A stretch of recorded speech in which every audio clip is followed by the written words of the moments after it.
Hello students, you are most welcome in this worksheet number 1 from the twins. This text is selected from unit number 2, the twins means जुळी भावंडे. The babies born at the same time from the same mother, they are called twins. Friends, this poem is written by Henry Sambrook Lie. As we know that it is a humorous poem about a pair of twin brothers. From this poem, we are going to conduct this activity as warming up chit chat. See, two babies born at the same time are called twins. म्हणजे एकाच वेळेस दोन babies जन्माला आल्यानंतर त्यांना आपण जुळी असं म्हणतोय. नाव gates and share who are. मग आपण अंदाज करायचा आहे पुढे काय आपल्याला 2-3 एक्झरसाइज दिले त्याबद्दल आपण विचार करूया.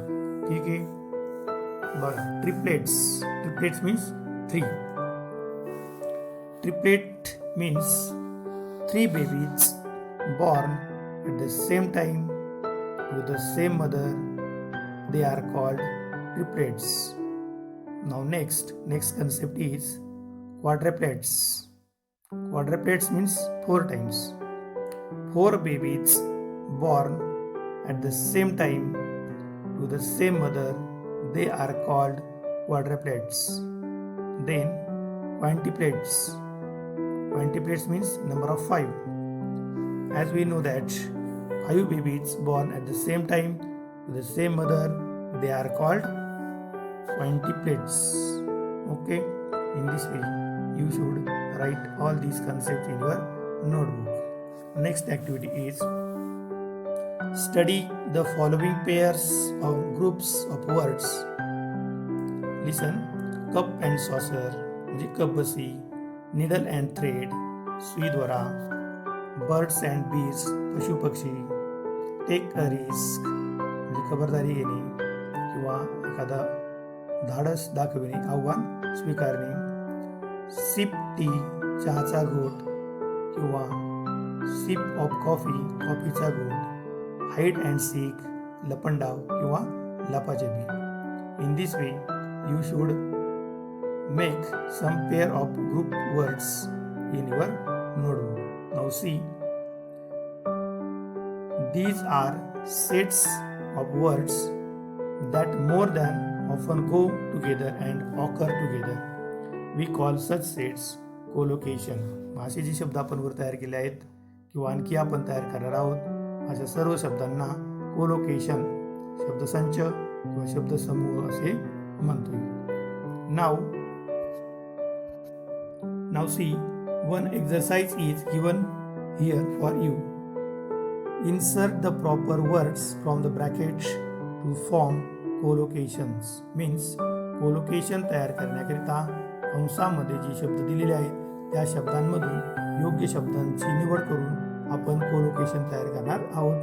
तत्पूर्वी इतर जे शब्द दिले आहेत ते आपण या ठिकाणी रीडिंग करत आहोत. अफोर्ड परवडणे, टाइम वेळ, डिफीट पराजय, क्लोथ्स कपडे, ओनर्स मालक, नेसेसरी गरजेचं, role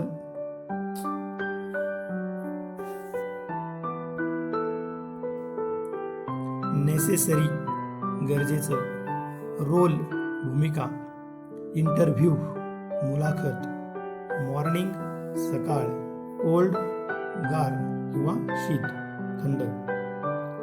Now we are going to make some words using these words here. Absolutely necessary, cannot afford, formal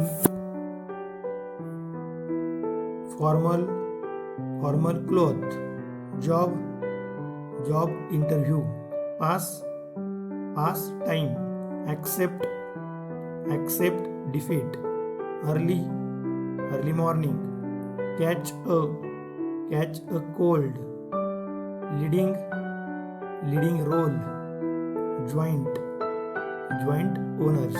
In this way, you must write all these collocations in your notebook and submit to your teachers.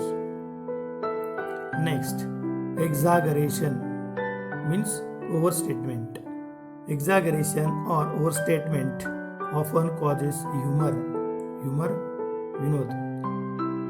अतिशयोक्तीपर विधान जर आपण एखाद्या ठिकाणी केलं असेल तर त्याच्यातून विनोद निर्माण होत असतो, ह्युमरस बनत असतं. For example, she is thin as a pin. बघा या ठिकाणी अतिशयोक्ती आहे, एक्झॅगरेशन किंवा ओव्हर स्टेटमेंट वापरले आहेत. She is thin as a pin. ती इतकी हडकुळी आहेत, बारीक आहेत. कशाप्रमाणे? As a pin. पिन आपली पिन प्रमाणे ती बारीक आहे. Next, he has a pea sized brain. इथं ब्रेन कसं आहे? Pea sized. Then my shoes are killing me. माझे बूट मला त्या ठिकाणी ठार मारत आहेत. म्हणजे याचा अर्थ काय? त्या बुटातून काहीतरी खिळा किंवा काटा पायाला टोचत आहेत असं. When such exaggerated lines occur in poetry, they are examples of the figure of speech hyperbole. Understand? Hyperbole. Hyperbole means एखादी परिस्थिती, घटना अतिशय फुगवून सांगणे किंवा ती अतिरेक करून सांगणे याला आपण हायपरबोल असे म्हणतो. नाव complete the following examples of hyperbole using words from the brackets below. या ठिकाणी ब्रॅकेटमध्ये काही शब्द दिले आहेत, त्या शब्दातून योग्य शब्दांचा वापर करून आपण हायपरबोल अतिशयोक्तीपर उदाहरणं पूर्ण करणार आहोत. तत्पूर्वी आपण ब्रॅकेटमधील शब्द बघूया. हॉर्स घोडा, लायन सिंह, डेथ मृत्यू मरण, ॲन ओशियन समुद्र सागर, टन 1000 किलो वजन, सेकंद म्हणजे मिनिटाचा भाग, हेल्प मदत. We are using these words in the brackets. She wept भूतकाळ, वीपचा भूतकाळ वेप्ट रडणे. She wept ... of tears. किती रडली ती? एखादा समुद्र भरेल इतकं पाणी अक्षरशः तिच्या डोळ्यातून बाहेर आलं होतं. मग she wept an ocean of tears. Next, the hungry man भुकेलेला माणूस. एट ATE इथं ई राहिलेले आहेत. ATE एटचा भूतकाळ एट खाणे. The hungry man ate a ... of food. मग किती अन्न खाल्लं असेल त्या भुकेल्या व्यक्तीने? अतिशयोक्ती आपल्या करावयाची आहेत. अ टन 1000 किलो अन्न एकाच वेळेस त्या भुकेल्या व्यक्तीने खाल्लेलं आहे. The hungry man ate a ton of food. Next, he runs faster than म्हणजे तो इतका वेगाने धावतो आहे कोणापेक्षा? A horse or a lion. You may use any one of them. He runs faster than a horse. Next, I am freezing to ... freezing थंडगार पडणे. I am freezing to death इतकी भीती वाटणे, अक्षरशः त्या ठिकाणी मृत्यू जवळ आलाय काय, मरणाची भीती वाटणे, मरणाचं गार असं त्या ठिकाणी आपण घेऊया. I shall come over in just a second.